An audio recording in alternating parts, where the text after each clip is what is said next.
Ladies and gentlemen, damas y caballeros, thank you for joining us for another episode of All the Angles, the Business of Padel podcast worldwide, powered by the Hexagon Cup. This week, our objective is to give you, our audience, a unique insight into the history, the present, and the future of one of the powerhouses of global padel, Argentina. I'm joined in this episode by two absolute legends of the game. I'm speaking in terms of Argentina, but also globally. We are fortunate to explore this area with Nito Brea. I will try and do justice to all the things that Nito has done in his career for padel. He started playing around the mid-80s, created what is currently the Professional Padel Association.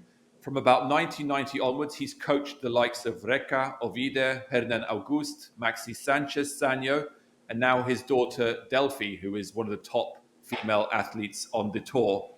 He's also been an event director at key stops on the padel circuit, including the World Championships and Monte Carlo Masters on the World Padel Tour. He has secured multiple victories leading the women's and junior Argentinian teams at various World and Continental Championships. And he has created and developed template coaching courses across the world from Argentina, South America, but also in Europe. Alongside him, another legend, Gustavo Maquirriain. I hope I pronounced that right. Gustavo Maquirriain, who is recognized as probably the first professional padel number one in the world and creator of Víboras and Dormilonas. He was also involved in a lot of the areas that I talked about with regards to Nito, such as the coaching, the competing, the trophies, the PPA. So thank you both for joining us. Before we get started, if you enjoyed this episode or have benefited from previous ones, please like, share, subscribe. It really, really helps. So let's get stuck in. So I want to go right back to the beginning. Everyone knows that Mexico is the birthplace of padel, around about 1969. But it seems that Argentina was one of the first countries to really embrace the sport, mainly in the 80s, starting with my understanding from my research is that there were about 10 or 12 courts in 1982. A big club opened, Club San Jorge, in 1984.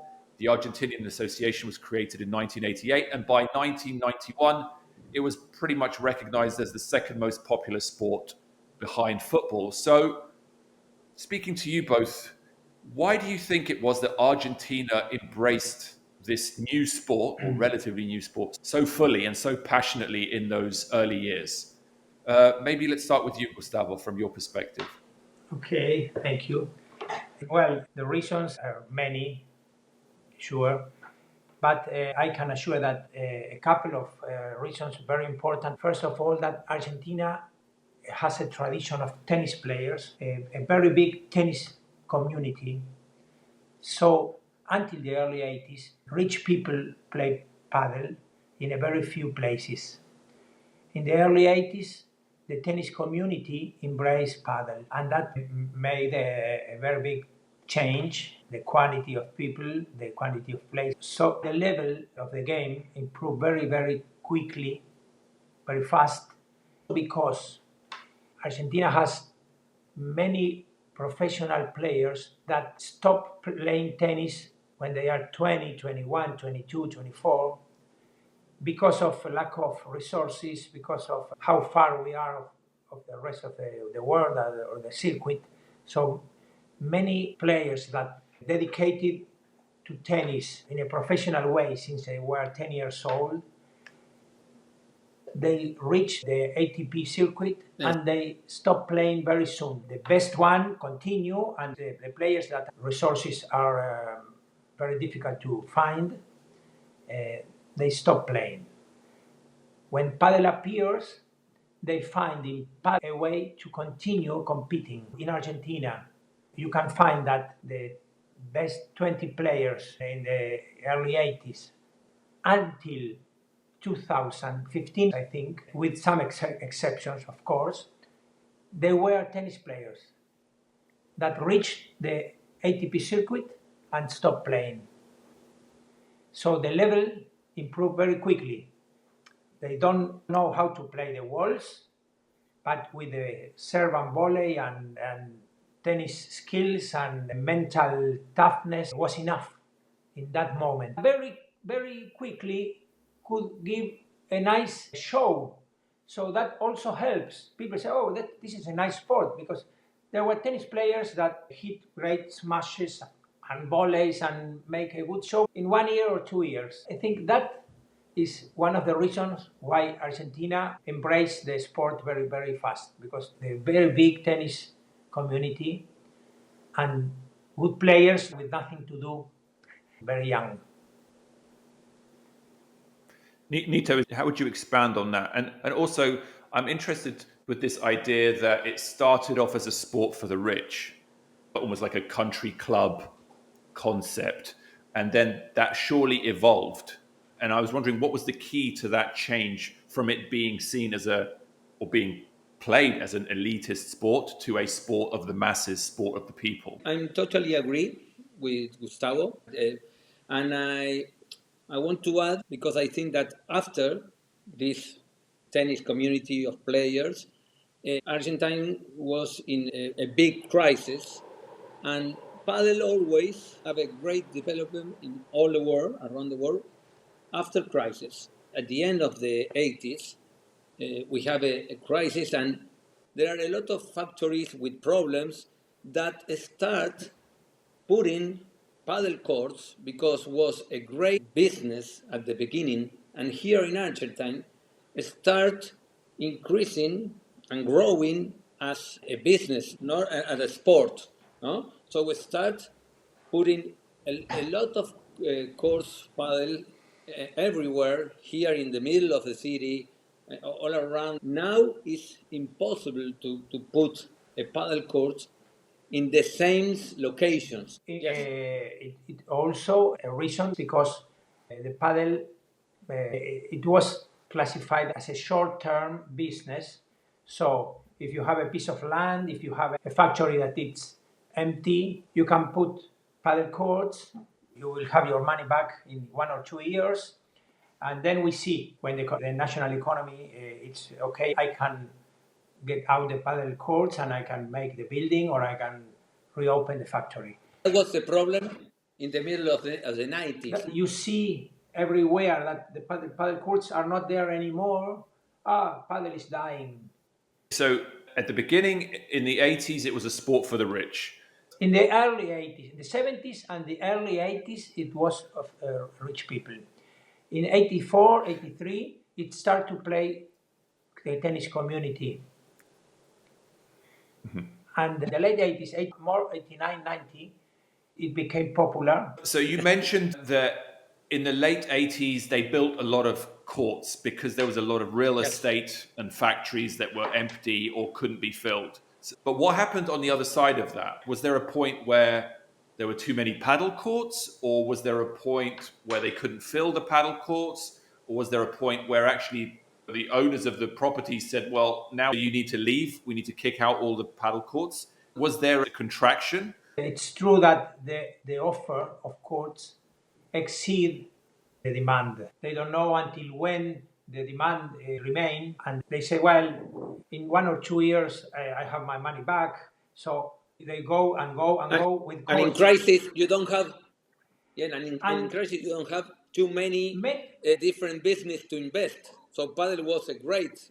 Almost everyone who plays paddle love the sport. Almost everyone. But it's true that there are many people that is behind fashion.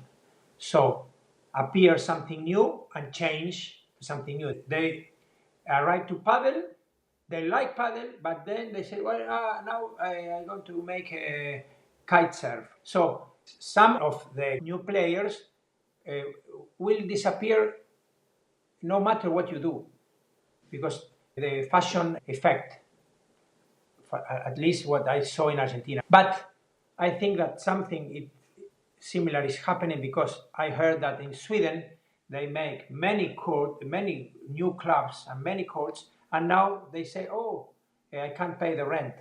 Maybe they think that people that arrive to paddle will remain in paddle, and that's not true. No matter you like it and very much, but some people is changing. It's changing, and they start golf, now start paddle, and trying new things. So you can't count with that people forever.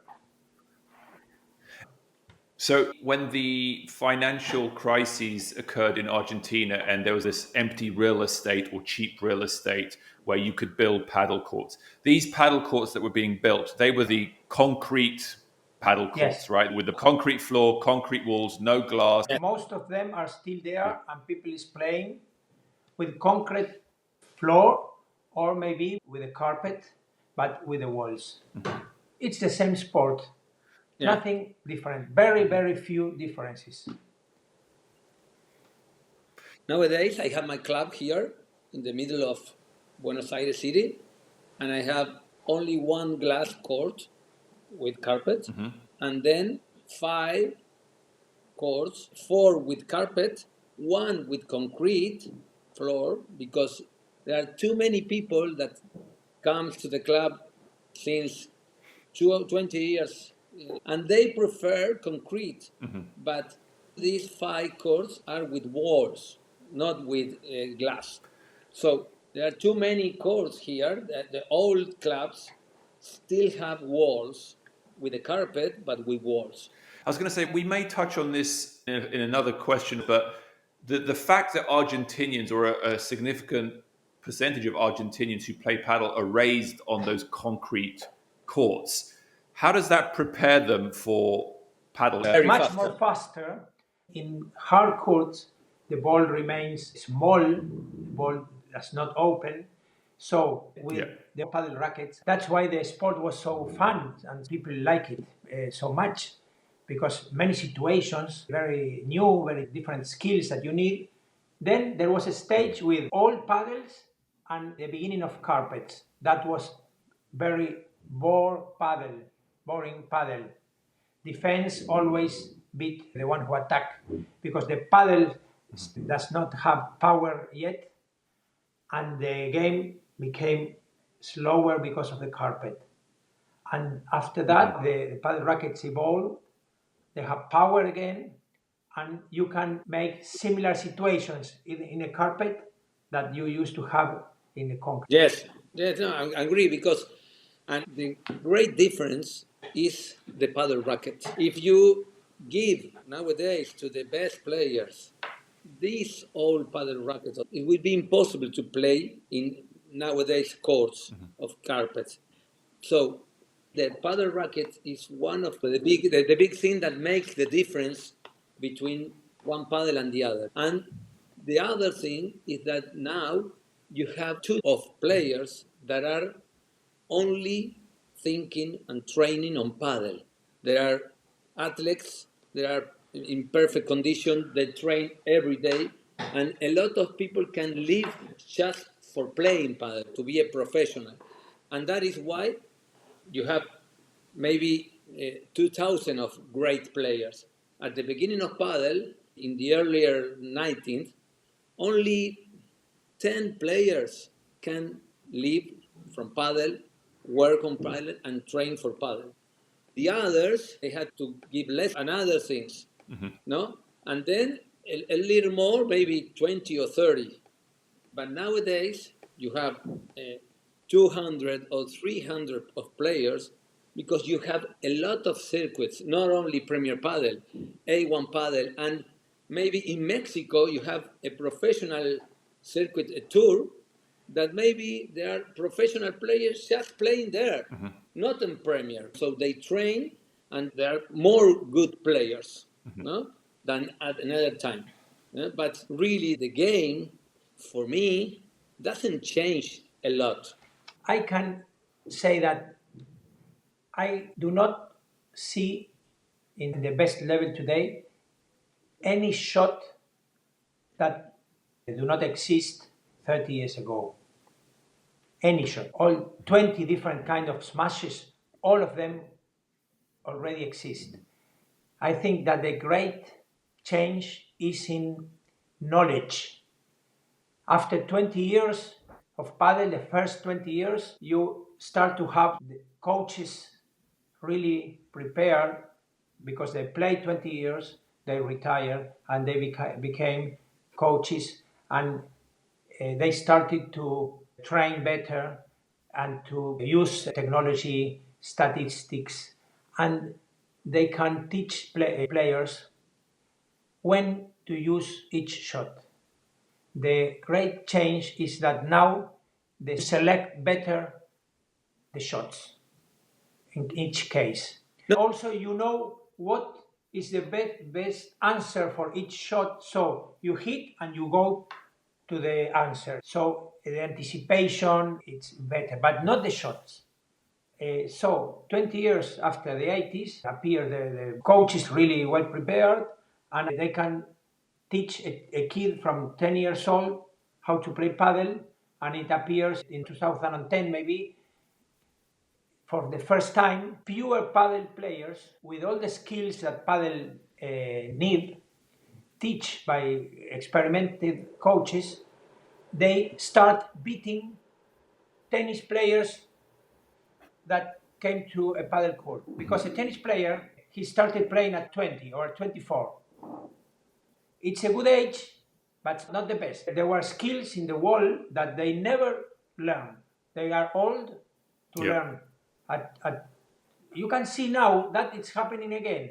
Very good tennis players in Sweden, in Belgium, in Holland, they play paddle with his tennis. They are in the qualifying of the Premier or in the first round. They will never become number one. But when in 10 more years, when kids from Sweden, Belgium, and Italy that start playing paddle at 14 or 12 or 10, they could be number one.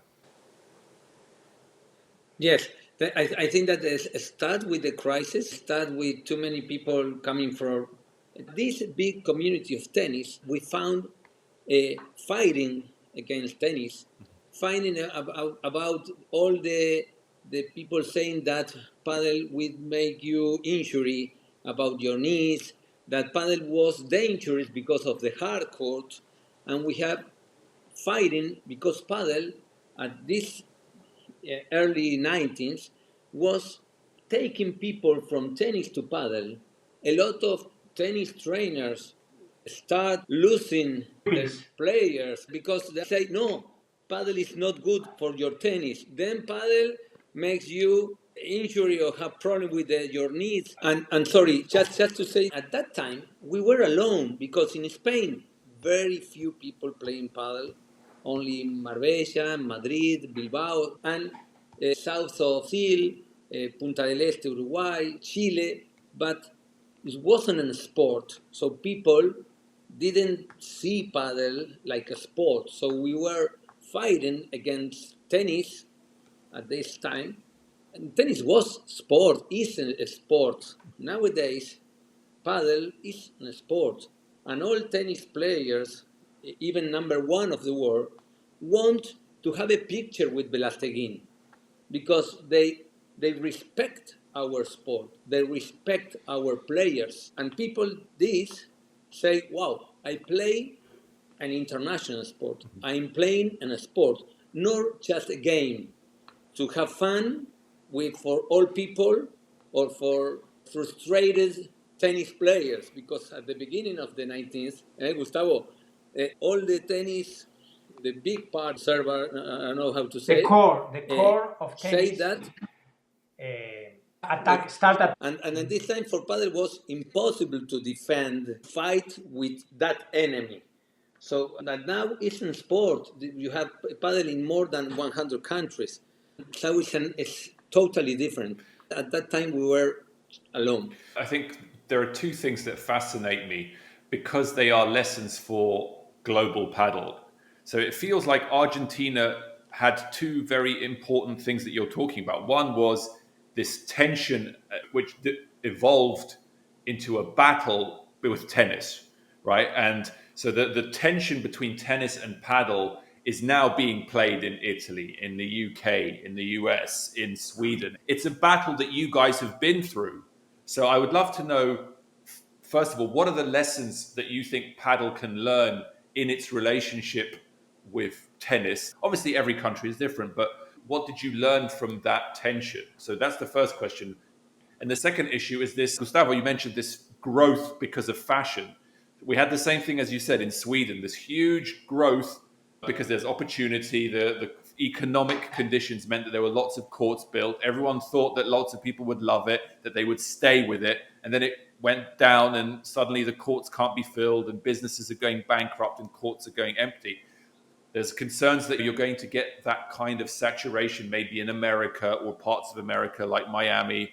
You might have that issue with the Middle East. You might have that issue in other parts of Europe. So again, what's the lesson for paddle in those countries? So let's start with tennis and paddle. Yes, one interesting thing to analyze is why in Italy and in France the tennis federations keep the paddle to regulate themselves.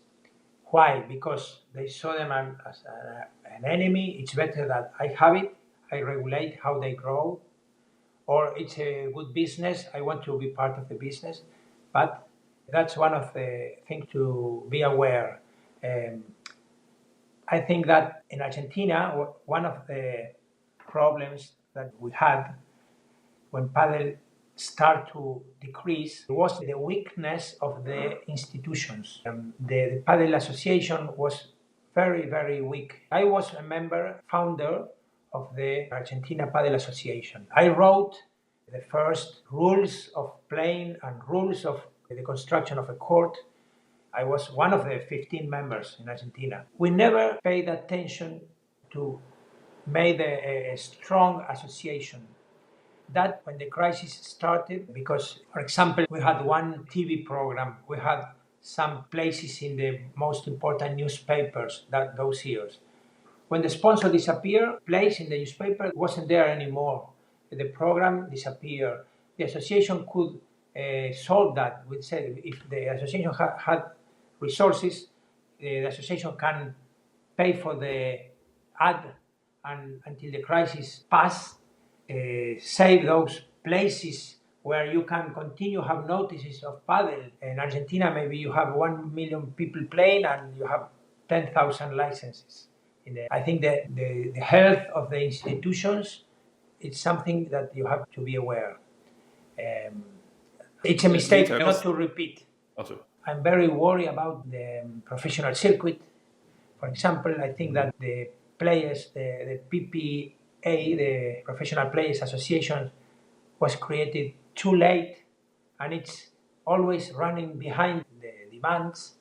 I think the players need to pay attention to the association and the association has to be more strong because maybe they have to take the leadership instead of be always depending on the humor of the millionaire that wants to buy the circuit, change the name of the circuit, forgot all the history, the tradition. You need to build tradition. I want to see the statistics during the matches. I don't want to hear the commentators talking and talking and talking. I want to see, like in golf, statistics. Juan Martín Díaz and Velasteguín and even Gattiker or Lasalles won 32 tournaments. The other one 28. The Paris Open or the Italian Open or the Argentinian Open. And I see that almost each 10 years there is a new sponsor, a new owner of the circuit, and they forgot all the tradition, changed the names of the circuit or the name of the championships, forgot the statistics, who won more, and that's part of the sport. I think they have to pay attention of that. I think the PPA has to defend that because the mecenas, the millionaires, they change the humor and they change to another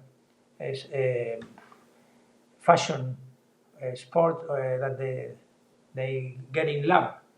That was mistakes that we made 30 or 40 years ago. It will be a pity that to see them repeated. No?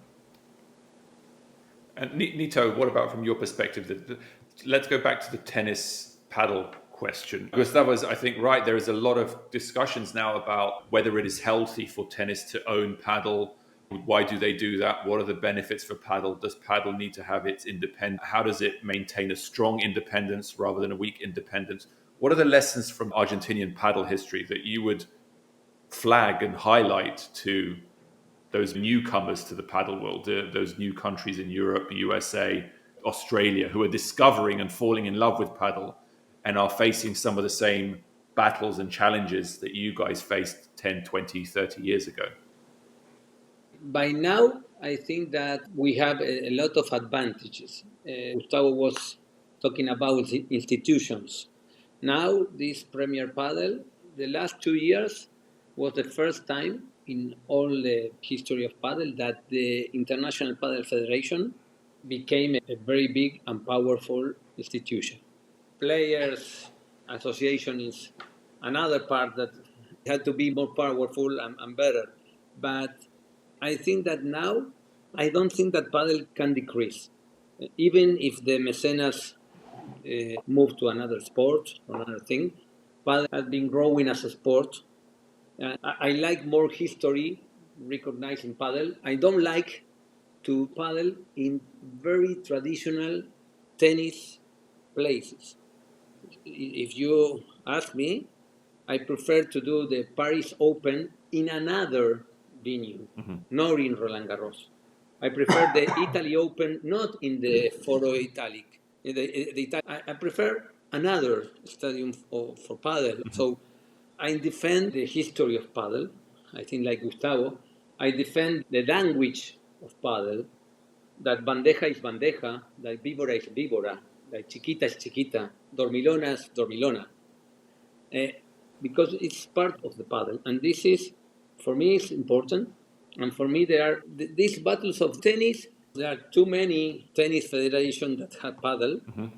I don't know exactly which is the real project with paddle, but now it's better for them to have paddle, to make paddle grow, or have the control of how it grows. No, but now I think that no one can stop paddle in the world. So I don't have worry. After the 1998, everyone asked me, "Are you still living on paddle?" And said, "Yes, I'm still giving lessons. I'm a trainer." And all the people say, till 2010, more or less 12 years, living like this in paddle. And now it's everywhere, and nothing can stop paddle. Maybe we have problems with the player, with the association, with the circuit, with the now Premier Padel, then World Padel Tour, then another. But I think that we don't have problems with these old battles. I think that we need another new battles, but not like this. I'm not worried about that. Okay. I wanted to focus a little bit on the professional side. So I want to separate two periods. I want to separate the beginning of professional paddle when Argentina dominated for a long, long time.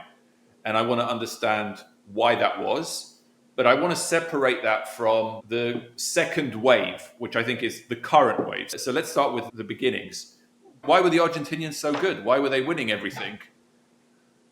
Well, I think that I already told you, because very good tennis players that were at ATP level stopped playing at the age of 18, 20, 22 for several reasons in Argentina. Maybe they were 200 in the world or 150. They weren't the best tennis players. In that level, it's very difficult to afford the career living in Argentina. From there, you can't play and come back, play and come back. You have to live out of your house. You can't study in a university and play tennis. Many reasons they stopped playing too young. They changed to paddle and they became very good players. In 6 months, they became the best players. And they beat Spanish players that were not the tennis players. They were the best of the rich people. So they beat them immediately, because they were very good athletes. They don't know how to play after the wall in a corner, but they were very good athletes. They were trying to compete. And so Lasaiges, Gattiker, Sanz, Auguste, Alvarez Clementi, my brother and me, Mariano Lasaiges, they were all tennis players. They were trying to become tennis pro since they were 8 years old. So they were animals prepared to compete. With that, you became the best padel tennis players. In the United States, I'm in Miami. So I saw how the paddle grew here. When the tennis players started playing, they play in the first level immediately. The same happened in Argentina at that moment. And also, there was something different. You were very good in tennis. Maybe you have 70% of paddle already known. You have to add 30%. Now, a tennis player of 20 years, a professional tennis players, and Alcaraz want to change to paddle, 30% of what you need, and you have to add 70% because paddle develop. The other thing, the advantage disappear for Argentina for the future because the other advantage is that you have the best coaches because Argentina used to have the best players in the 19 and beginning of the 2000s. They are now the best coaches, but they live in Europe. They are not in Argentina. Mm-hmm. If you are in Argentina, the only advantage that in Argentina still remain is tradition, because tradition helps, because people here, as in football, everyone knows something about football. So everyone can teach you paddle to start, and the crisis. Economic crisis remains here for years and years, and so many kids find in paddle a way of life, maybe his only way to make money and to make a way, to have a way of life. That helps. You have lack resources, but you have you are hungry, so that helps a lot. But there are no other reasons, I think, that can make me think that in Argentina we'll still be dominating in paddle. I think Spain is now dominating. If you see the 100 players in the draw, maybe there are 60 from Spain, 30 from Argentina, and 10 from other countries. Mm-hmm. And always I believe in the pyramid concept. No, more players. Mm-hmm. More good players. Yes, I'm agree with Gustavo. I only add that in the beginning of the 19th, in Argentina, became a professional sport. The best players start earning a good money. And in Argentina, I think that in 1992, Argentina was the only country that the professional players earn enough, but good money for this time, and for Argentina, enough money just to play and to dedicate full to paddle. And that was the difference, because I think that we start before all the world. We had a tradition, like Gustavo said. And another thing, let me give you an example, like in Spain. In Spain, in more or less 2010, if one child, say at 18, 19 years old, after leaving the college, say to his parents, say, I prefer to play paddle and not go to the university. They say, no, to university. Because paddle at this time in Spain was not a way to live, a way to have enough money to live in the future. Mm-hmm. But here in Argentina was always a good way to have money, or to go to Spain and change your life and change the place that you live and have more opportunities with the sport. So that is why I think at 2015, Argentina was with this advantage. Now we don't have advantage here. Mm-hmm. Because the best coaches, or too many coaches, very good coaches, moved to Spain in 2002. After a big crisis here, moved a lot of people to Spain. And Spain have a lot of trainers, and all the paddle is now in the epicenter, I don't know, is in Spain. But I think that now here in Argentina, we have something different. Like Gustavo said, crisis is hungry. All the days, the things change, the economic, all the things is unstable. I love Argentina, I love Buenos Aires, but it's crazy. It's all difficult. Just to take a bus to go to train. So for the distance, Spain is easy. All 500 kilometers, you can go from Madrid to all. Here in Argentina, we have 2,500 kilometers from Buenos Aires to the north. So it's a very difficult country, difficult, unstable, and it's common for us to play against everything. And every day, hard times create strong people, no? And we live in hard times since we yes, were born. And sometimes yes. you find in So that football, in is soccer, or in paddle, or in tennis, the only way out. Well, Yeah. it's not the best for the society, but it helps develop a new paddle star, maybe. just to finish. Even my daughter, I need to travel and to move with her at her 15 years old. And there are too many players that made the same. And this is, you are leaving your family, you are leaving your friends.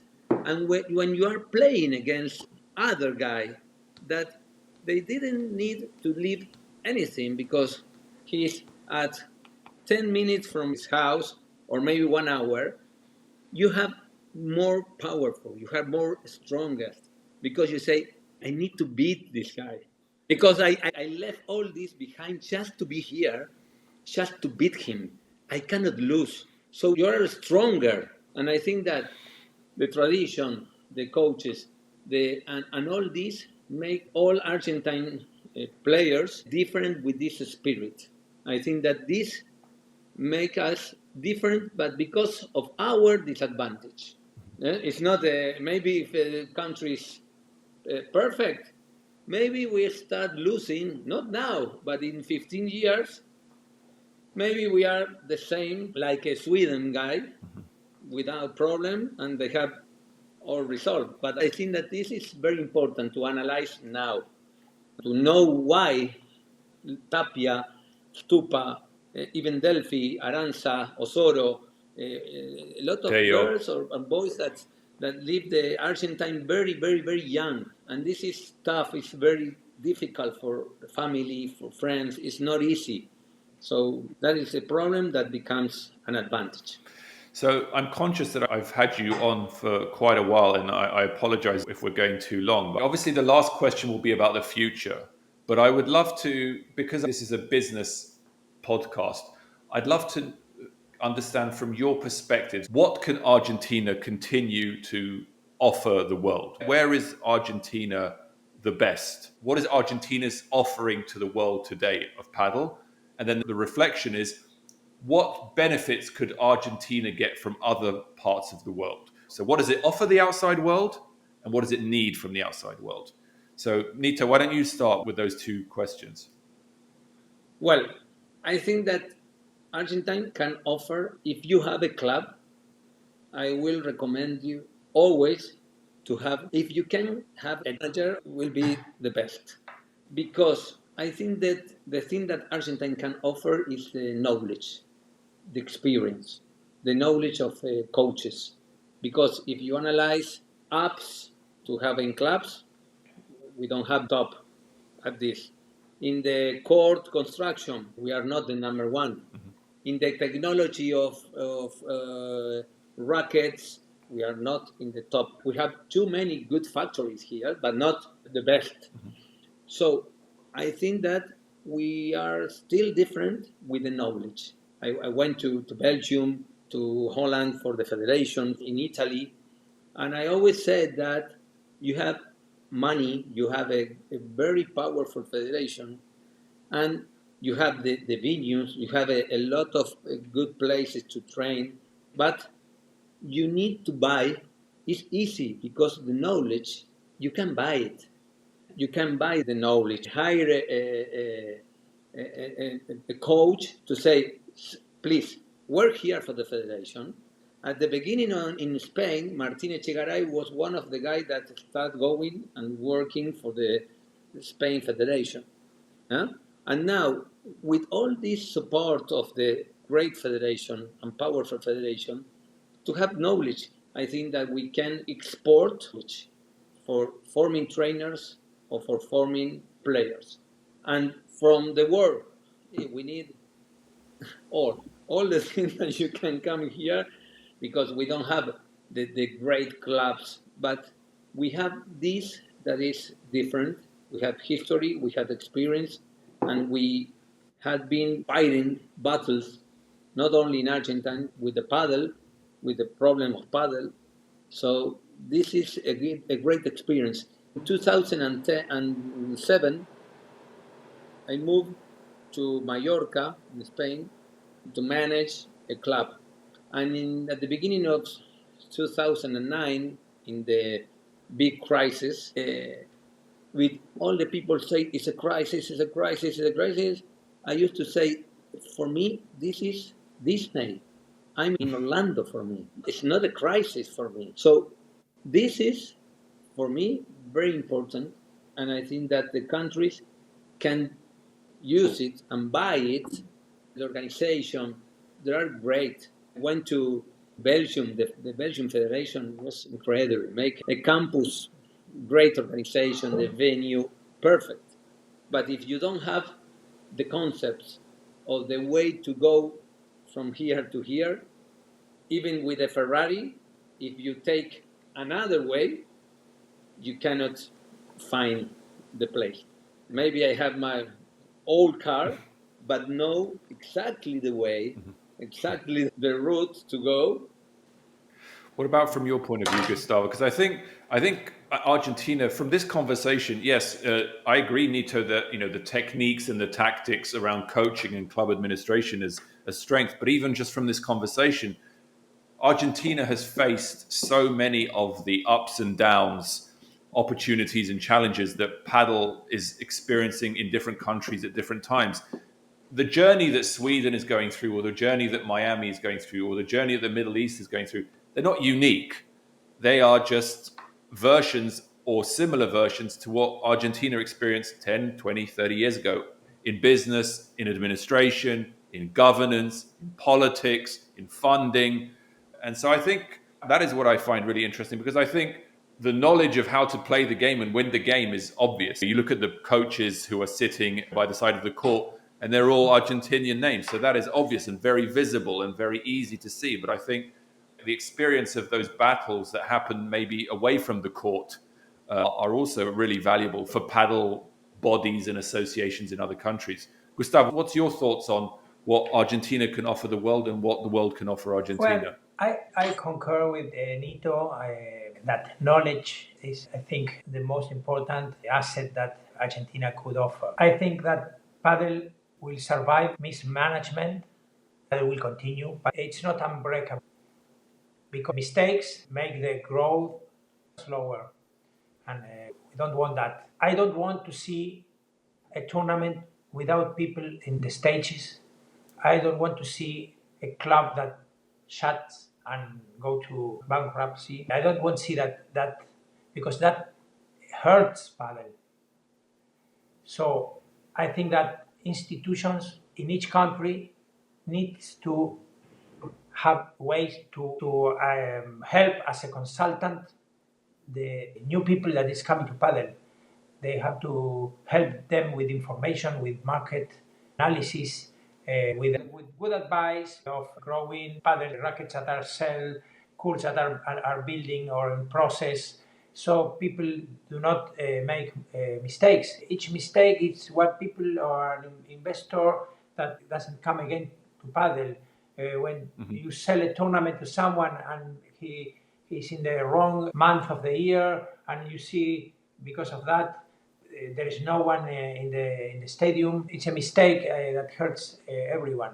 So I think knowledge is very important. Knowledge not only from Argentina, but knowledge is needed, and I think it has to be easy to find in the federations of each country. So helps to grow the paddle in a better way. No? And Argentina has made bad things more than anyone. In Argentina, we make a lot of mistakes. We have passed the same way that people is starting now. No, I think that that knowledge is in the people. The knowledge is in Mati Diaz, in Nito Brea, in Silingo, in Álvarez Clementi, not in Argentina. In the Argentinian guys is the knowledge. So Argentina can offer that to countries that are growing or cities that are starting with paddle or investors.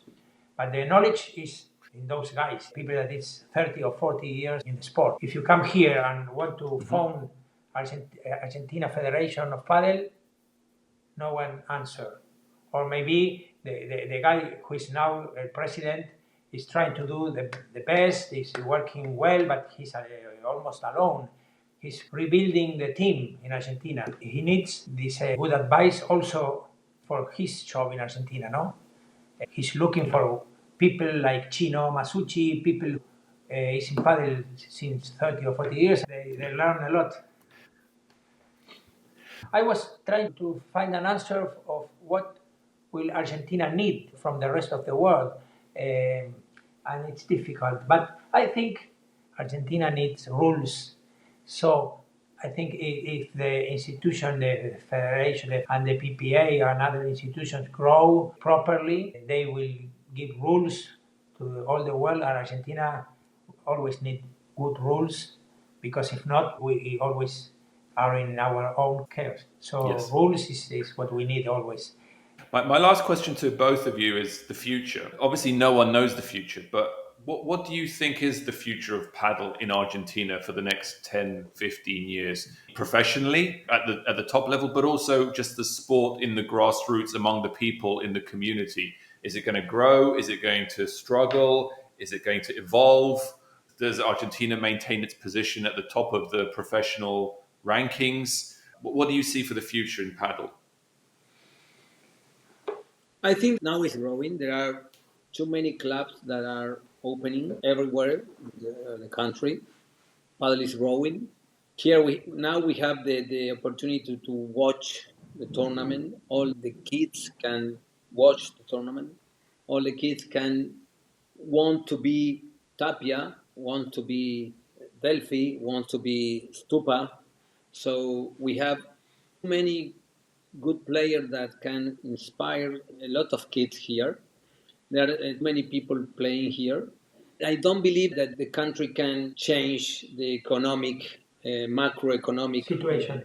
possibilities for situation, but the situation that we have now, the reality here in paddle now, it's good. It has a good health, and I think that will be growing. And I think that it's a very strange country. I still believe in the magic of Argentine, and now it's very much better than the last 10 years. So if we analyze from the 2020, 2030, these years will be very, very much better than from 2010 to 2020. So my expectation is better because of that. Do you think that the Argentinian heroes of paddle today, like Delphi, are bigger heroes than the previous Argentinian heroes, the players who came before? Yes, because of the social media, because of the media today. I think after the pandemic, all around the world and even in Argentina, you can watch the tournaments, watch the matches. Maybe people can meet Auguste or meet Alvarez Clemente and say, who is that guy? But Gustavo said something important. Start the Premier Padel. It's like World Padel Tour never exists. And when World Padel Tour starts, it's like the Padel Tour before never exists. And this makes that people can forget the players too. You forget the statistics of World Padel Tour. It's like paddle starts now. Yeah. And I used to meet people that say, no, this paddle, no, but this play, this skill, this shot is from 35 years. It's not now. It's not a new paddle. It's new for you because you start watching paddle the last 2 years. That was invented maybe 30 years before. But I respect it's new for you. But I think that it depends on this. I think these guys, Tapia, Delphi, Chingotto, Martin Dineno, Stupa, they moved to Spain in a very difficult moment here in Argentina. So I think that they are the new heroes because they are the new young players that are living their dreams. Mm-hmm. They did their dream. They are living this. Yeah. So people can touch these dreams. They can inspire a lot of kids. I always say that the association has to use all this to inspire more young players. That is the only thing. The best motivation are look these guys. Yeah. Look these guys. They did it. They are doing day by day. And But the Irish heroes, I think Velasteguin, Juan Martín Díaz moved, Pablo Robaletti moved to Spain more or less in 1995. Padel was not a lot of money. They suffered a lot at their first years. Totally different than now.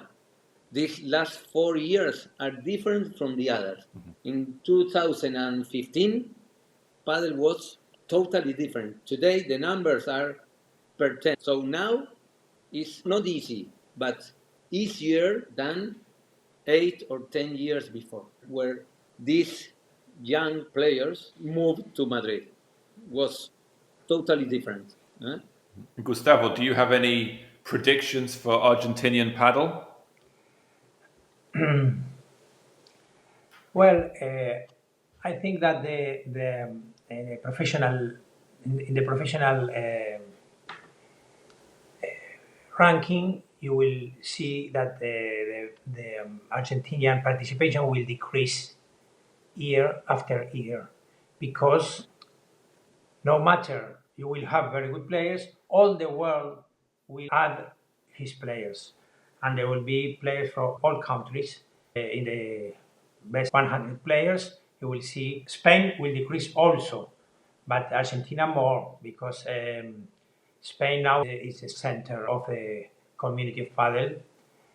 We always have very good players, but in quantity, that will be more, how do you say, spare. Distributed. And what about grassroots and the everyday players in Argentina? Will more and more people play in Argentina? I have an optimistic view of that. I also realize that padel start with rich people, then it get middle class, then more popular. Rich people doesn't want to play anymore because it became popular, and now that doesn't happen. Rich people is playing in his houses because they see Messi playing, they think everyone plays, so they came again to padel, so everyone is playing padel. Men and women, everyone. So I think that it's better than 30 years ago or 40 years ago. It's one of the best sports. The reasons are real reasons that people love padel. It's very difficult to play tennis. Tennis used to be that sport that people learned for the whole life. And now we realize that you can't continue play tennis when you are old, when you play once in a while. So padel took that place. Squash is very difficult. In the United States, you can see that pickleball arrived before padel. You really need a sport easier than tennis. Well, who is ready? Pickleball, come here. Now padel is coming and you have to fight against pickleball. But the reason is that tennis is too difficult to play, and if you do not play, if you are in good shape, if you do not play regularly twice a week, padel is going to occupy that position in all the world, and pickleball in the United States.